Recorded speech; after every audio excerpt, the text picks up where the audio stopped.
Attention. Go. Really looking forward to this race, just to watch O'Donovan and McCarthy just power down the track. And I'm sure Copus and Antognelli have relished the chance of taking on the Olympic champions in the lightweight men double sculls, and probably like yesterday, you know, the tactic that Townsend and Cousin employed, try and lead them off the start.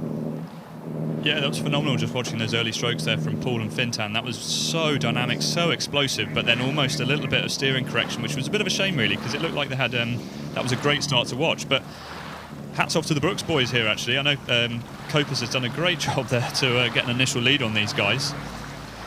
Yeah, well, the start isn't the... Fintan McCarthy looking round there, he's a bit surprised by just how much they've got. You know, maybe... I don't think they'll get clear water, because I think, again, like is becoming common now in international rowing, it's the phase after the start. So you try and keep your speed as high as possible from, say, about 200 metres through to about 400, 450 metres, and that's where you gain another cruise. And that's what O'Donovan and McCarthy are so good at. And another look from Fintan McCarthy there. I mean, they are going to come through at some stage, aren't they? Potentially, yeah, or you'd assume so. But this is where Jamie Copus and Quentin Antognelli will have to make the most of this position here, because this is a great space to be in on the Olympic champions, isn't it? So really dig in there deep, transition hard, and try and just keep that bow ball behind them. But this is a great row from the Brooks crew. That was the highest ever position that a Monaco athlete finished in Olympic rowing, 15th.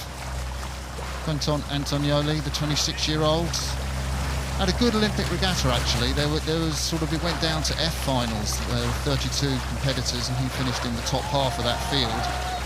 This is it, Martin, isn't it? Looking across at the University College Cork and the Skibbereen colours there of the Irish lightweight double, they're just starting to nibble their way through, aren't they? Yeah, and coming up to this landmark at the barrier, which is generally about 2 minutes after the start.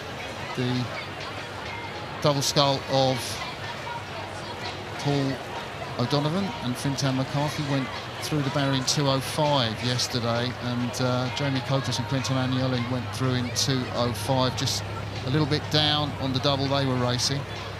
So you'd expect them to be pretty similar to this point of the race, but then O'Donovan and McCarthy to move on out. Such an aggressive style, isn't it, that O'Donovan and McCarthy have? You know, it's not... They don't just slip the blades in, do they, on the front end? They kind of really go in. They must time it so perfectly to scull like that. I think there was a phrase for it, wasn't there, Martin? Wasn't it pull like a dog or something like that? Pull like a dog. That's how they do it, right? Yeah.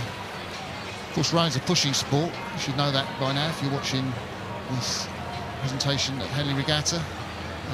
But it's a great race at the moment. It looks a little bit like the Irish double might just have a couple of metres over Jamie Copus and Quentin Antognelli. I mean, that lightweight double, the Irish lightweight double on the right-hand side of your screen is one of the best doubles that's ever been, right? I mean, they've set the world best time in their semi-final of the Tokyo Olympics at 6:05.33. You know, they're Olympic champions, they're European champions, they're world champions. They're the best there is, really, and this is a class bit of sculling from them. But the Brooks crew on the left-hand side of your screen are hanging in there and giving them a good run for their money, as did Townsend and Cousins yesterday, when they only the Irish lightweight double were only able to hold them off to 3/4 of a length. That was a tough old race they had yesterday, so this could be another one all the way up to the line.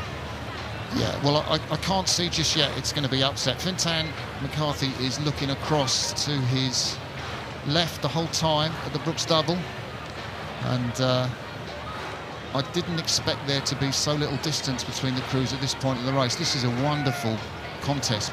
Jamie Copus and Quentin Antognelli have served up a fantastic race for us. You can see the Irish are just about to lead, maybe push through in the middle of this race.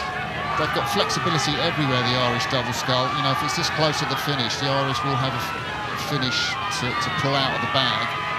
Yeah, this Irish double have got so many cards up their sleeve. They can do so many things well, off the blocks, you know, base speed and magical sprint finishes. So I think they'll be okay here. But they have the Brooks crew are digging deep and hanging in there well.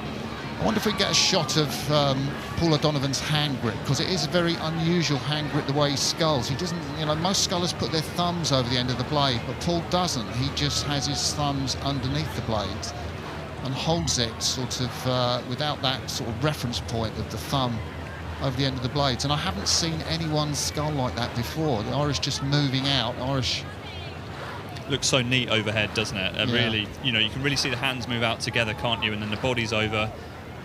That's so well sequenced, so together, isn't it? You won't see any crews as good as that. That's brilliant. I have to say, we saw some fantastic double sculling in the Olympics. I thought the German double scull that these Irish lads beat in the final, Rommelmann and Osborne, were moving their boat beautifully. And then, of course, you saw the French double scull that took gold, Bouchon and Rodias, who I have to say, if you ask me which style of sculling did I prefer, I'd prefer the French style, a little more sympathetic on the front end maybe than the Irish double scull. But, they time it so well. He's so aggressive, Paul O'Donovan. Yeah, it's an aggressive pickup, isn't it? Hands out, up, straight on, isn't it? And they're off, and they've started to dominate these guys now. I think this is solid from the Irish double here. This is all what we'd expect to see. Yeah, and coming down past the enclosures, you can just see the floating grandstand there, our commentary box at the finish, the shot of the town. There's the Irish. I think they've had to work for this. I'm not sure they just kept their pace, and I'm sure Fintan McCarthy will have been calling for an effort from Paul O'Donovan there. You see his hands, they can't quite see Paul O'Donovan's hands at the finish. I'm sure we might get a shot of that sometime during this regatta. You can almost see their rate box, can't you, from here? It's 35, 36 strokes per minute, still hopping it along.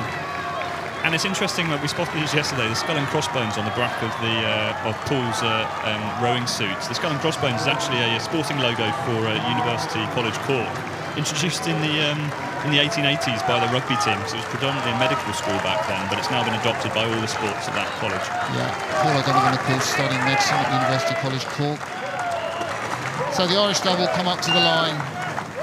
A close verdict over the Oxford Brooks double, Copus and Antognelli. Fintan McCarthy and Paul O'Donovan take that semi-final of the double sculls from Copus and Antognelli.